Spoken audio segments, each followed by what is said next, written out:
Listen closely. I'm going to divorce you and marry Michelle. There's an age difference, but Dad is rich and kind. I'll be happy, so please divorce him for my sake. Are you listening? I had suspected something before, but it seems that my husband Thomas and her daughter Michelle were indeed romantically involved. Marry Michelle. I don't understand what you mean. We've been dating for a long time. I love Michelle. Thomas revealed his relationship with Michelle without any remorse, even appearing proud of it. If I have to choose between two people with the same face, one an older woman and the other a young lady, of course I choose the younger. She looks like you, so it's fine, isn't it? It turns out their relationship has been going on for nearly 20 years. It's unbelievable, but it means they've been deceiving me for all these years. Thomas is 58, Michelle is 38. Despite the significant age difference, it seems to make no difference to them. Seeing my shocked expression, the two of them laughed out loud, as if they found it amusing. Giving Thomas the benefit of the doubt is one thing, because our marriage had turned cold a long time ago. But what hurt more was the betrayal by my daughter Michelle, whom I had raised with all my effort. So I decided to reveal a certain truth to her that I had kept hidden until now. Upon hearing it, Michelle instantly turned pale. My name is Sophie. When I was 30 years old, my husband, who was healthy and still in the prime of his working life, tragically died in an accident. In my grief, I knew I had to keep going because of my only daughter, Michelle. To support Michelle, who was just 10 and feeling insecure after suddenly losing her father, I worked tirelessly. Although there was some financial support from my parents, I couldn't rely on it forever, so I juggled multiple jobs to make ends meet each month. I worked at a cafe during the day and at a bar at night. During the day, Michelle stayed at daycare, and at night, she would go to my parents' house. Though I didn't want to make her feel lonely, my job necessitated cutting down on our time together. On the few days off I had, I spoiled her as much as possible, buying her favorite things and taking her to places she wanted to go. That was what kept me going. This life continued for years, and Michelle turned 18. She was accepted into the college she hoped to attend, and was set to start living on her own. When leaving home, Michelle said to me, Mom, thank you for raising me. Enjoy your life at your own pace now. At that time, I was dating a man. Thomas, a regular at the bar where I worked, didn't change his attitude even after learning I was a widowed single mother. It's admirable how you've raised your daughter so well. He even complimented me. He was a very kind man. Encouraged by Michelle's words, I decided to remarry Thomas. Once Michelle's college enrollment and move were settled, I introduced Thomas to her. Nice to meet you. I'm Michelle, her daughter. Nice to meet you, Michelle. Well, you look just like your mom, and you're beautiful too. Thomas was surprised by how much Michelle and I resembled each other. Indeed, Michelle had grown to look just like I did when I was younger. I hope you two will have a happy marriage life. Michelle greeted him politely. Despite making her feel lonely all these years, she now wished for my happiness. I was filled with joy to see her grow into such a kind-hearted person. 20 years have passed since then. Thomas has successfully climbed the corporate ladder and now sits in an executive position. After graduating college, Michelle worked for a major apparel company. And I, having gotten married, quit my night job and now only work during the day. With parenting somewhat behind me, my life might seem smooth sailing. But now, my marriage to Thomas has completely cooled off. Looking back, I think Thomas's attitude started changing right after we got married. He used to be such a kind and cheerful person when we were dating, but after we got married, he often ignored me saying, "I'm tired," when I tried to talk to him. As he climbed the corporate ladder and took on more responsibilities, Thomas started working overtime and on weekends more often, reducing our time together as a couple. Strangely though, while he was cold to me, whenever daughter Michelle, who lived on her own, came to visit, Thomas would welcome her warmly. No way, Dad is really being weird. Really? Because back then, Today, too, in front of me, they were talking about something I couldn't understand. The way he acted so differently with me made me feel alienated. Normally, it would be wonderful that Michelle and Thomas got along so well. But their overly close behavior made me suspicious. He hardly ever talks to me usually. Am I jealous of Michelle? To anyone, the closeness between Thomas and Michelle seemed odd. And my premonition would prove correct. Hey Sophie, are things going well with Thomas? When I visited my parents' home after a long time, my mother asked me with a complex expression. I had never discussed my marital discord with Thomas with her. I didn't want to worry her unnecessarily. What's up all of a sudden? I was torn about staying silent, but actually, my mother seemed resolved as she began to reveal a certain truth to me. Despite being nearly 80, my mother was still physically strong and often enjoyed going out to the city on her own. Yesterday, she had taken the train to a town a bit far away to shop. There, she said she saw Thomas with someone. I saw Thomas walking arm in arm with Michelle. I hate to say it, but it was a suspicious vibe, and it made me feel uneasy. Wait a minute. That can't be right. Thomas is in Germany right now. He shouldn't be in the US. Thomas had been away on a business trip to Germany since yesterday. I thought it must be a case of mistaken identity by my mother. But she insisted that it was definitely Thomas and Michelle she saw. At first, I thought I was mistaken too, because they looked so much alike. Look at this.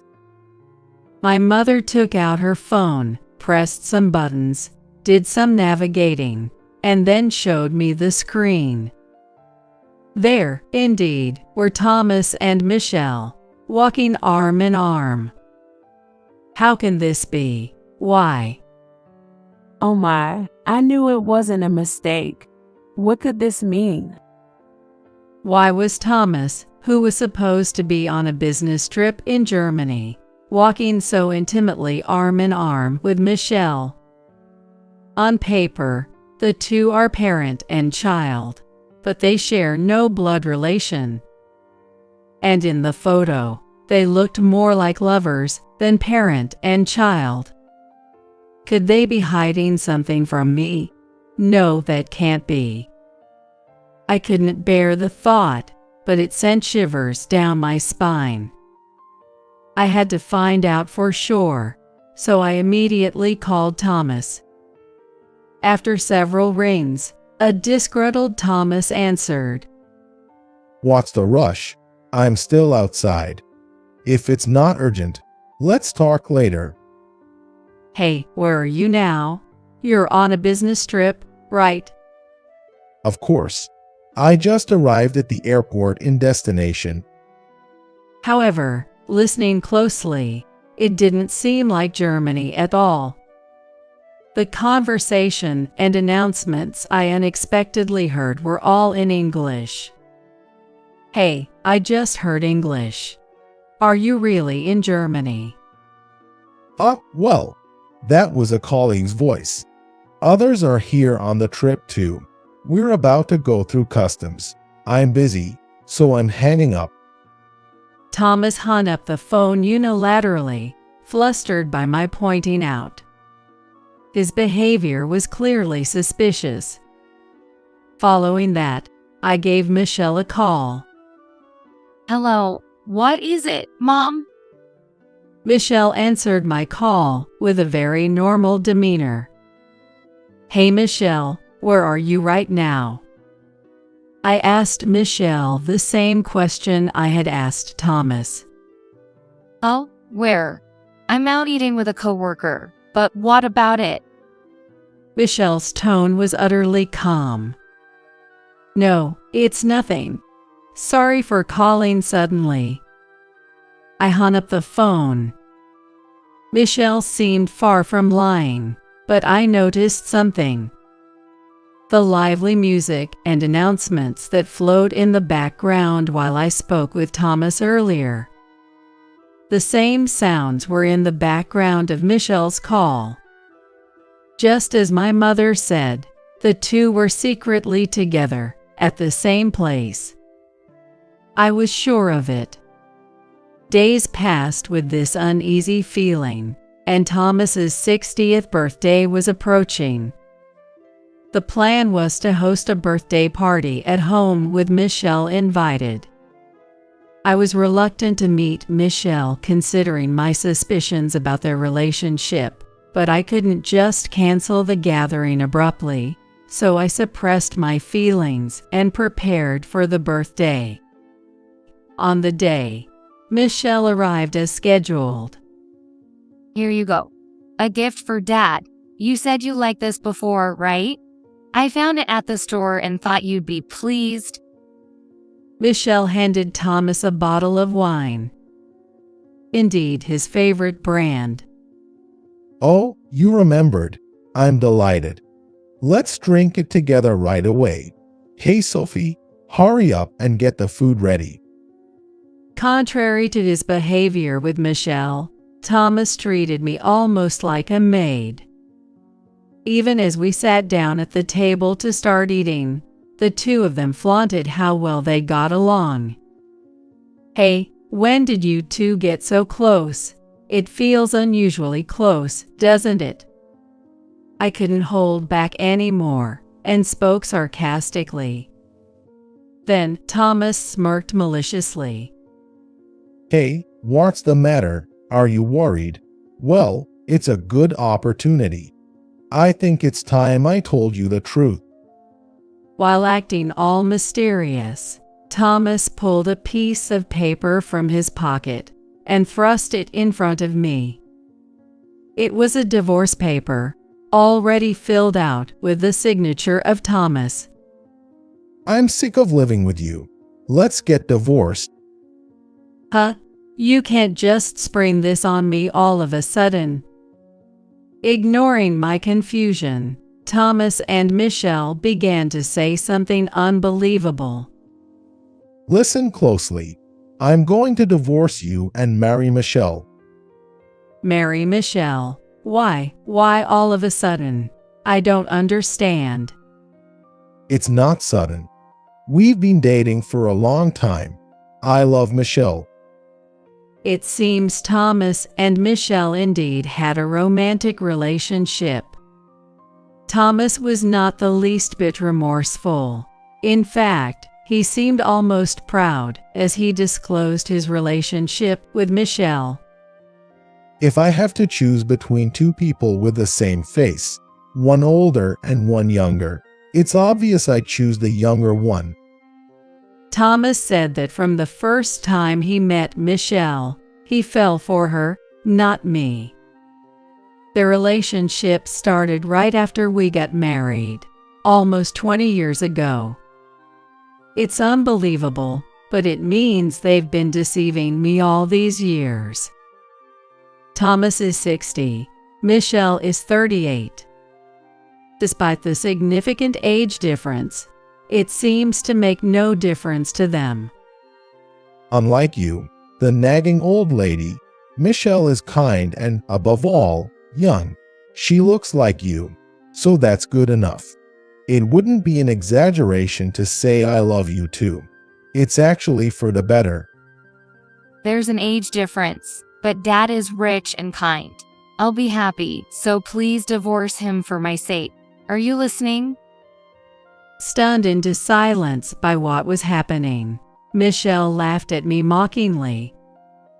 Can't even speak, huh? That's right. Now you just have to spend a miserable old age. It can't be helped. Anyone would prefer the younger one if the faces are the same. They laughed uproariously, amused by my shock. Thomas was the least of my problems. Our marriage had long since turned cold, and I had braced myself for such a day might come. But the betrayal of Michelle, whom I had struggled as a single mother to raise, was much harder to bear. What you two are doing is outrageous. Michelle, are you really going to betray me and marry him? Are you really okay with that? I pressed Michelle for an answer. What? Sour grapes? Sorry for taking your husband, Mom. Michelle showed no remorse in response to my question. It seemed this was not just a momentary lapse. That's enough. Realizing that nothing I said would matter, I quietly accepted the divorce papers, signed them without a word, and handed them back to Thomas. Once you're done here, get out fast. This place is for Michelle and me now. You're no longer needed, old lady. Thomas's words coldly pushed me out as I held back tears, gathering my things and leaving the familiar apartment. Why do I have to go through this? It was hard, but there was nothing I could do about them. The betrayal by Michelle, whom I had raised with so much effort, hurt the most. 3 months later, after being driven out of the apartment I shared with Thomas, I had moved back to my parents' home. Then one day, Thomas and Michelle suddenly showed up, looking furious. Hey, Sophie, what is this about? This thieving woman. Thomas yelled at me the moment he saw me. I had a hunch about why Thomas was so upset, but I decided to feign ignorance. What do you want? You and I are strangers now, aren't we? It's rude to just show up like this. You stole my money. You are the only one who could have. Where did you put my savings? Thomas ignored what I said and accused me of being a thief. Coming here suddenly and calling me a thief. Isn't that rude?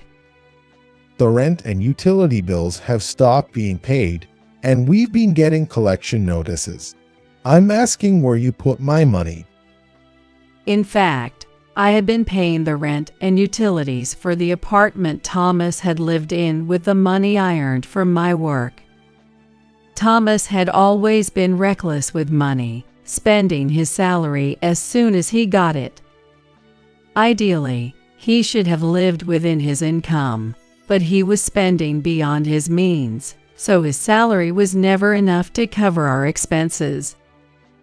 I had criticized him for this, but Thomas never really listened to me seriously. He had been involved with Michelle since we were married. He probably never really wanted to listen to what I had to say, finding it annoying. He had left all the financial management to me, so he had no idea how much savings he actually had. During the divorce, Thomas, thinking he had enough income, paid me a substantial amount of alimony, but that left him with practically no savings. Despite this, he probably continued his wasteful spending after the divorce. Eventually, his meager savings ran out, and by the time he realized, his account balance was zero. What misunderstanding do you have? It's impossible for me to steal money. The only reason you have no money is simply because you kept spending without checking your balance. That can't be. I'm a company executive. You must have been embezzling my salary. Give me back my money, you thief. Thomas continued to shout loudly, refusing to accept my argument and insisting I had stolen his money. Mom must be jealous of our relationship and stole the money to spite us. Just give it back quietly now while there's still time. Michelle joined in, screaming at me and calling me a thief. Their voices were so loud that the neighbors could hear them. But that was their mistake. Our family has been in this neighborhood for decades, and the neighbors are all close. They are so familiar with each other that they notice any unusual disturbance, and it seems one of the neighbors finally called the police. From a distance, I could hear the sound of a police car siren. What? The police? Why? Startled by the sudden arrival of the police, Thomas finally realized that his actions were inappropriate and began to panic. The police car stopped right in front of the house, and a police officer ran the intercom, presumably to ask about the situation. It's not what it looks like. I just came to ask where the missing money is. We received a report of threatening loud voices coming from here. You weren't just talking. What you were doing was intimidation. We'll need to hear the details, but not here. We'll talk at the police station. My mother let the police into the house, and Thomas started to make excuses, but the officer insisted on taking him to the police station. Cruelly, Michelle tried to escape alone through a window to the backyard, but was spotted by a police officer and ended up being caught. I just came to see my mother. Why do I have to be arrested? Mom, help me quickly. I'm your daughter. Michelle screamed at me. As she said, is she your daughter? The police officer asked, clearly puzzled, but I shook my head to deny her words. No, she's not my daughter. She's my niece, and now she's just a stranger who broke into the house and caused a ruckus. Please take her away without any doubt. At my words, Michelle's face turned to shock. Wait, what? Mom, not your daughter. A niece? What does that mean? Mom? I had never intended to reveal the truth to Michelle. It was a secret I had hoped to take to the grave, but I could no longer show any restraint towards Michelle, who hurt others with her selfish actions. The truth is, Michelle was not my child, but the child of my biological twin sister, Nancy. Nancy had rebelled against our parents in her student days, running away from home with a man she met in town. After giving birth to a child, Nancy was abandoned by the man and returned home, but our parents refused to take her back, declaring, "You are disowned." Nancy considered placing the child in an orphanage, but I, already married and unable to have children, felt pity for Michelle and decided to adopt her. Michelle and I, being aunt and niece, naturally resemble each other. Against my parents' wishes, I decided to raise Michelle in place of Nancy. Why did you keep this a secret all this time? Help me, Mom. As Michelle was being pushed into the police car, she continued to scream at me, but I ignored her cries and watched as the two were taken away. After being severely reprimanded by the police for causing a disturbance, they were briefly detained for questioning before finally being released. Michelle was visibly shocked to learn that I was not her real mother. I revealed all the hidden truths to the released Michelle. Her real mother had abandoned her and disappeared. I explained that even I didn't know who her father was. Michelle hung her head in dejection. Hey, it's not true, right? That I have another mother. Yes, it's true. I've always cared for you as if you were my own daughter. But maybe I spoiled you too much. Beside Michelle, Thomas also looked down guiltily. The police had pointed out that the disappearance of the savings was not due to my embezzlement, but because he had spent carelessly without checking his balance. I apologize for everything up to now. So, could you lend us even a little money? We were married after all. Please, I may not be your daughter, but we are still blood-related family, right? Is it okay to just let your family suffer? Despite their previous actions, they started begging for money again, but both my parents and I expelled them from the house. Never appear before us again. You are nothing to us, not family or anything.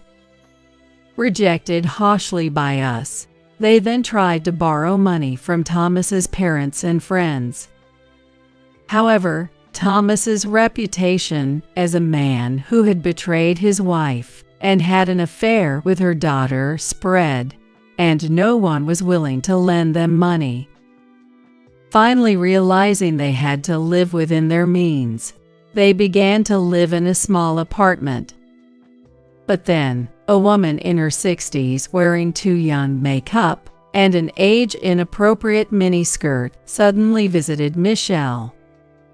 This woman, who had abandoned Michelle and been out of contact for years, was Nancy, my twin sister. Michelle, you've grown up to be a fine adult. I'm your mom. I'm in trouble because I have no money. Take care of me. Startled by the sudden appearance of this unknown woman, Michelle and Thomas tried to send Nancy away. Your real mother is in trouble. You're my daughter. You should help me. But Nancy forcibly entered the apartment. After being disowned by our parents, Nancy never settled into a steady job, instead moving from one worthless man to another, and now she's drowning in debt. She came to the apartment because I and our parents had previously told Nancy where her daughter Michelle was living. Recently, desperate for money, Nancy had visited our elderly parents for the first time in decades to ask for money. That's when I suggested, why don't you ask your real daughter? And gave her Michelle and Thomas's apartment address. What's the deal? You abandoned me and now you show up claiming to be my mother. Get out! I'm not leaving. I'm your real mother, so it's only natural that you should support me, right? They began yelling and arguing. Despite Michelle's resistance, Nancy forcibly settled into the apartment where Michelle and Thomas were living. Thomas ended up using most of his retirement savings to pay off debts, and now he had to support Nancy as well. After retiring, Thomas had to work part-time at construction sites and security companies to make ends meet, pushing his aging body to earn income. Michelle also reluctantly started working at night, but all her earnings were taken by Nancy. The money they earned from their jobs was taken by Nancy. Eventually, tired of his earnings being spent on the constantly fighting mother and daughter, Thomas seems to have disappeared. Michelle, left behind, is forced to live with her mother Nancy. It's likely Michelle will continue to be exploited by her mother. While I feel sorry for her, I've come to think that this is perhaps for the best. Meanwhile, I've recently met a man through a hobby who lost his wife several years ago and now lives alone. We haven't decided whether to formalize our relationship, but we enjoy a good relationship, visiting each other's homes and spending time freely. He is an excellent cook and often makes my favorite dish, hamburgers. It's been a long time since I've felt this fulfilled. When I'm with him, time seems to flow gently, and I find myself naturally smiling. Perhaps this simple life is the happiest. As I enjoy these peaceful days, I plan to keep moving forward, one step at a time.